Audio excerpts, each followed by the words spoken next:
Oke, teman-teman, kita lanjutkan pembahasan mengenai warranty ya. Nah, jadi ini adalah suatu rangkaian dari proses revenue recognition. Nah, ini isunya tentang warranty. Nah, kalau warranty ada dua tipe ya. Garansi, apa perbedaan garansi dengan retur? Ya, bedanya adalah kalau retur, ya. Jadi kalau retur, maka ya ini saya gambarin ya. Ini kalau retur, ya. Tipis sih perbedaannya. Nah, isunya terkait dengan revenue recognition ada di step kelima juga ya, tentang kontrolnya. Nah, itu dia ya. Kontrol, kontrol. Tentang transfer ke pengendalian ya, transfer pengendalian, kontrol. Ya. Apakah kontrolnya sudah berpindah dari penjual kepada pembeli atau tidak? Nah, kalau retur ini kan seperti ini ya, retur itu dan A lagi dan B ya.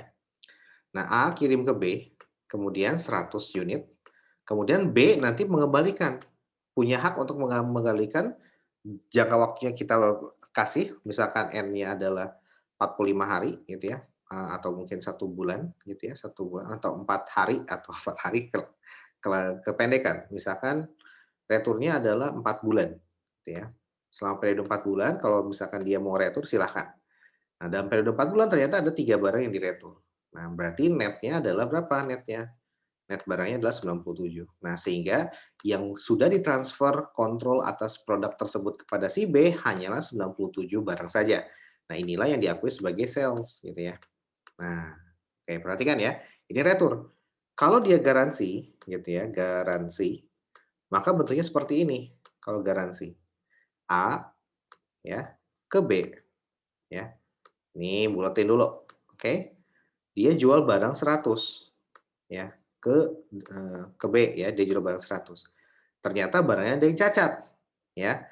Nah, kalau retur itu 3 dikembalikan. Nah, dia ngasih duit ke si B sebesar ya 3 dikali price per unitnya berapa gitu ya.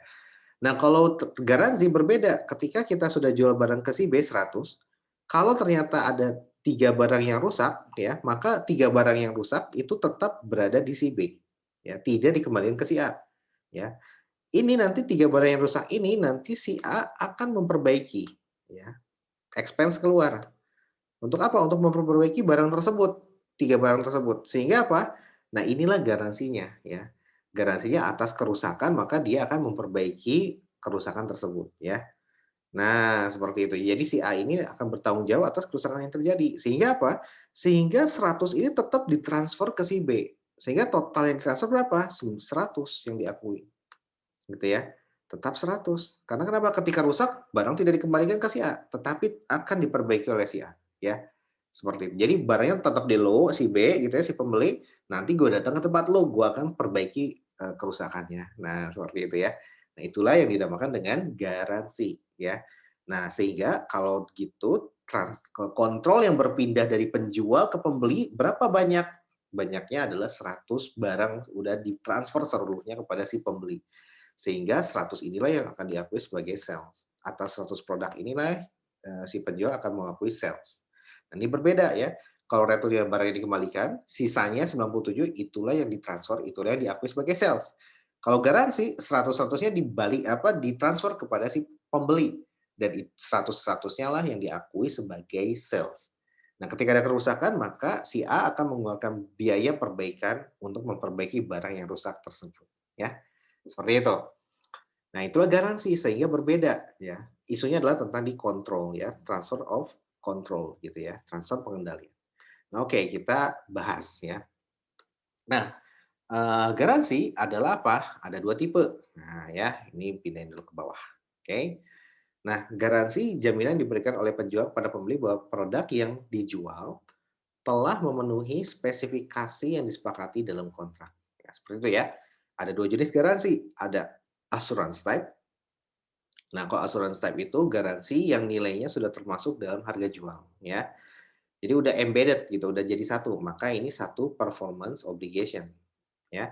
Dan service type warranty, garansi yang dijual secara terpisah, sehingga dianggap performance obligation sendiri. Nah, ini dinamakan dua performance obligations, ya.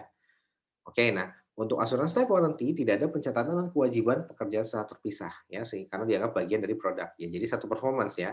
Sedangkan untuk asuransi warranty dicatat sebagai warranty liability. Sebesar berapa estimasi andal ya untuk biaya pemenuhan garansi tersebut. Jadi berapa kita kalau misalkan ada garansi yang bersifat assurance type yang udah melekat di produknya, maka kita harus memprediksi berapa expense yang akan kita keluarkan. Nah, estimasi tersebut harus berdasarkan past transaction atau data historis ya.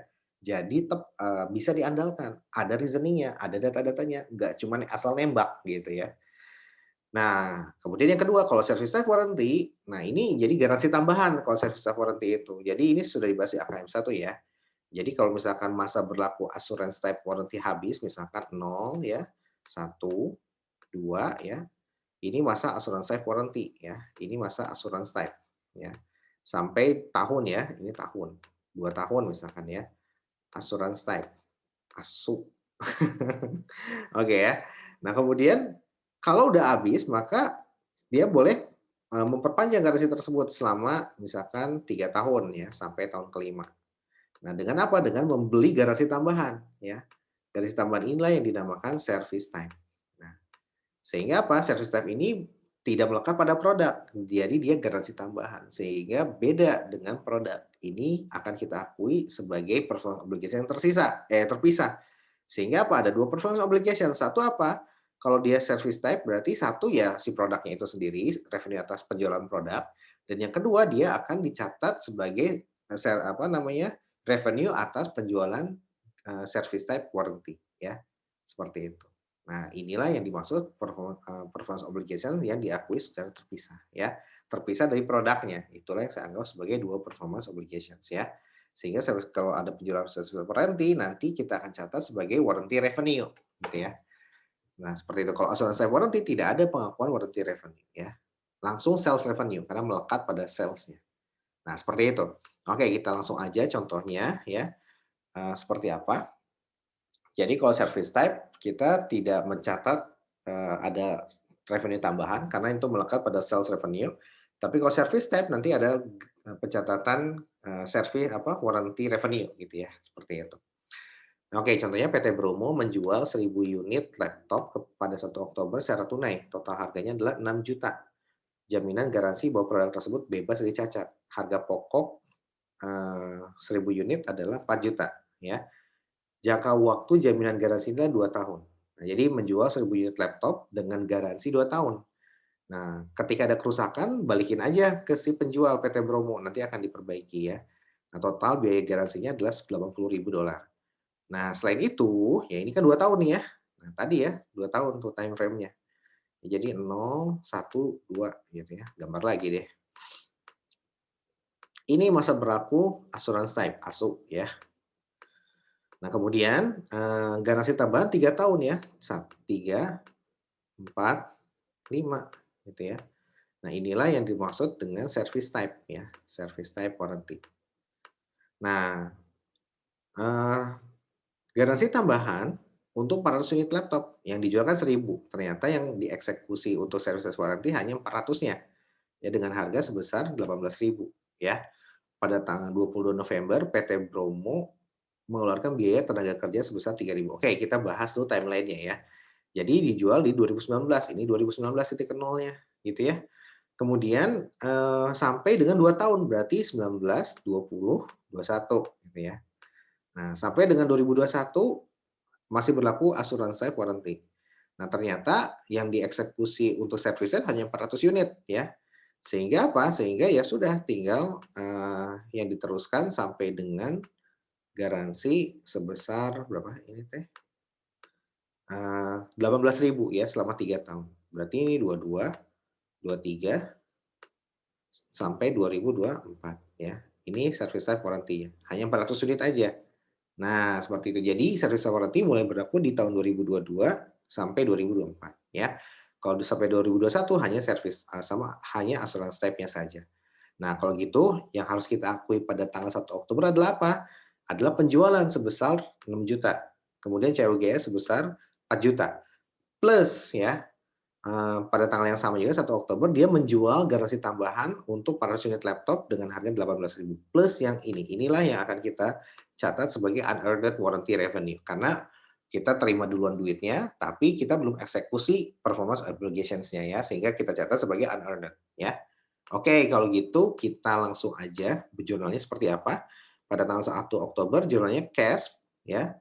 Pada sales revenue 6 juta ya yang ini. Kemudian juga pada warranty revenue yang 18.000 ini ya. Kemudian pada COGS ya ini 18.000. Kemudian pada COGS dan inventory mencatat COGS-nya 4.000 ya. Nah, satu lagi ya. Nah, dia prediksi pada tanggal yang sama, dia prediksi estimasi biaya garansi adalah 80.000. Nah, ini garansi yang melekat pada nilai 6 juta ini ya. Nah, inilah yang dimaksud dengan apa? Kalau yang ada warranty revenue ini service type-nya, ya, yang akan berlaku di tahun ketiga sampai kelima atau di 2023 ya. Nah, baru kita catat asuransi type warranty-nya, senilai warranty expense pada warranty liability. Nah, inilah pencatatan untuk asuransi type warranty, ya, asuransi type warranty. Nah, sehingga perhatikan, yang asuransi type warranty kita mencatat liability, ya, yang akan kita prediksi, dan ini melekat ke harga sales revenue, ya. Ketika ada service type, maka kita catat sebagai yang terpisah, ya, unearned warranty revenue. Nah, seperti itu ya. Nah, ini pencatatannya. Nah, inilah isunya, ya. Kenapa? Isunya adalah di tahap kelima, ya. Tahap kelima dan tahap kedua, satu performance obligations, atau dua, baru tahap kelima, ya. Ini yang PO, performance obligations, yang ini yang kelima, kontrol lagi, ya.